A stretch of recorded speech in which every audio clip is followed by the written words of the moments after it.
जिंदाबाद जिंदाबाद जिंदाबाद सर कर रहे क्या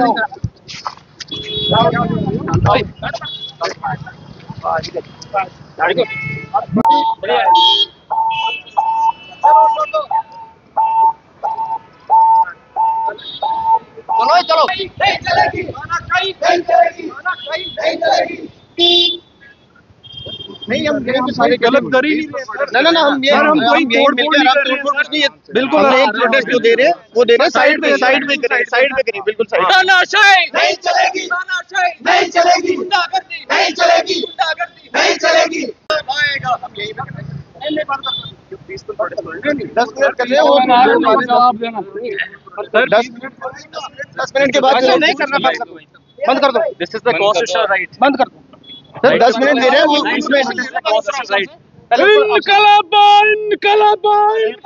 जिंदाबाद जिंदाबाद जिंदाबाद सर कर रहे क्या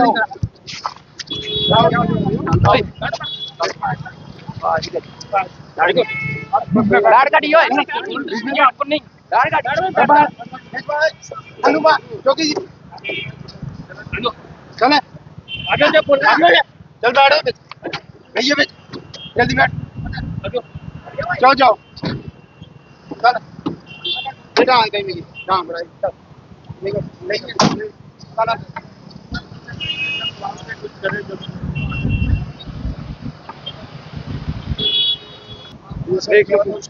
हम इस टाइम नॉर्मल ना किसी के साथ कोई बहस करें ना किसी हम अपना पॉइंट रख रहे हैं ताकि मोर ज़्यादा से ज़्यादा जनता तक हमारी आवाज़ पहुंचे ना हम किसी से झगड़ रहे हैं ना हम किसी से लड़ रहे हैं। अभी 5 मिनट पहले देखा हम नॉर्मल बात कर रहे थे नॉर्मली बोल रहे थे कि हम अब हमारी आवाज़ पहुंचे ऐवानों तक हमारी आवाज़ पहुंचे वो आके पकड़ दकड़ करके ले गए। यही सब के साथ यही जैसे हमारे MP को वहाँ संजय सर को वहाँ पकड़ लिया उनके साथ इमरान भाई उनको वहाँ पकड़ लिया सुबह फारूकुल्ला साहब उनसे मिलने गए उनको भी उनसे मिलने नहीं दिया। ये ऐसे एक एक करके सबकी आवाज़ दबाते जा रहे हैं जो भी बाहर निकल रहा है उसको पकड़ रहे हैं चलो अंदर कर दो। ये बात बताना चाहूंगा ये पहला PSC नहीं था ये दूसरा PSC है। पहला PSC इन्होंने लगाया था भीम सिंह पर 1977 में उसमें 50,000 एज ए कंपनसेशन दी थी। रिलीज तो हो जाएंगे रिलीज तो हम करा लेंगे बट हम गवर्नमेंट से ये मांगते हैं कि जैसे उनको उस टाइम 97 में सिटिंग MLA पर सर पीछे होके ही कर रहे हैं बस पॉइंट रख रहे हैं प्रोटेस्ट नहीं कर रहे हैं हम अपनी बात बोल रहे हैं बस।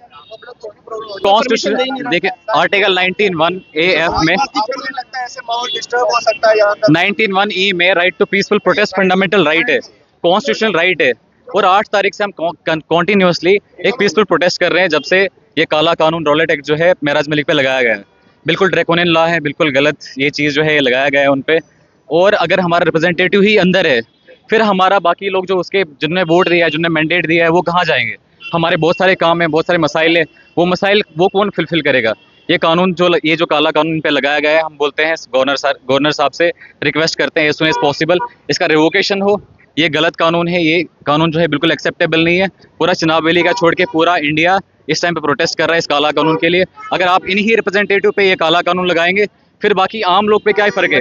अभी हम प्रोटेस्ट कर रहे थे सभी लोग को उठा के गाड़ी में उठा के पुलिस वाले उठा के लेके चल जा रहे हैं। की बात कर रहे हो परमिशन जिसको हम परमिशन लाने भेज रहे हैं उसको कह रहे हैं अगर आप हाउस से बाहर उसको डिटेन कर रहे हैं कह रहे हैं अगर तो आप बाहर निकलोगे हम अरेस्ट कर देंगे। चाहे आप किश्तवाड़ में बुरहान डार भाई की बात कर लो सर हमारा 17-18 लड़के इन्होंने सर हमारा पॉइंट ऑफ व्यू है। जैसे डिस्ट्रिक्ट डोडा की बात करें वहां पर इलीगली PSA का मतलब क्या है सर पब्लिक सेफ्टी एक्ट। ये तो डिक्टेटरशिप एक्ट लगा रहे हैं ना है ना। इसका क्या मतलब है जब पब्लिक को कोई प्रॉब्लम ही नहीं हो रही है पब्लिक तो पूरी यूथ जितनी भी है सारी रोड पर आ रही है। और डिस्ट्रिक्ट डोडा में इन्होंने क्या है सर डिस्ट्रिक्ट डोडा में इन्होंने सेक्शन 163 लगा लिया। कोई दो बंदा बाहर निकल ही नहीं रहा जैसे 2 बंदा बाहर आ रहा है उसको डिटेन किया जाता है। ये तो साफ साफ जो यूनियन टेरिटरी पे एक तो यहाँ पर डबल इंजन सरकार है यूनियन टेरिटरी भी है CM भी है समझ नहीं आ रही यहाँ पर जहाँ पर ये राज जो चल रहा है ना सर यहाँ पर। मेरा सवाल आपको नहीं लगता है कि ये सब करने से आपके लीडर को और प्रॉब्लम हो सकती है लॉ एंड ऑर्डर की सिचुएशन खराब हो जाएगी। नहीं मेरी बात सुनिए लॉ एंड ऑर्डर प्रॉब्लम जो है DC डोडा ने क्रिएट किया है